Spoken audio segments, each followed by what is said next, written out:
I'm going to give 3 things parents can do right away if they're concerned with mental health.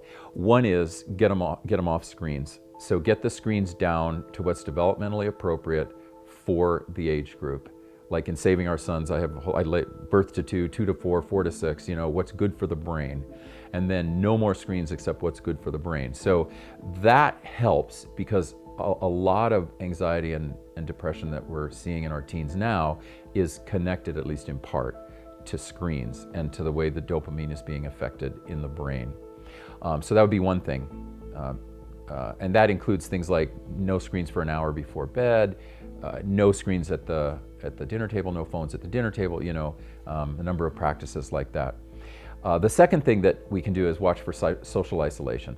So if the child is isolating in their room, not seeing people, has lost friends, and doesn't really have a best friend anymore, right? And is isolating.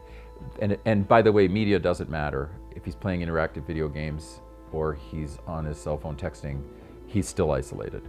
So we're talking about needing to be in connection with others because it's called co-regulation. We feed each other's mental health when we're together.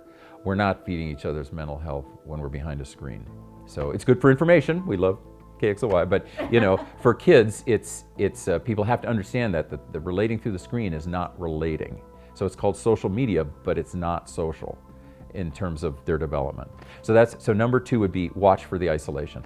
And then number 3, when you seek a therapist or a counselor, you can see that your child is having trouble, like especially with boys, interview those counselors, just like interviewing the schools, to see if they understand males.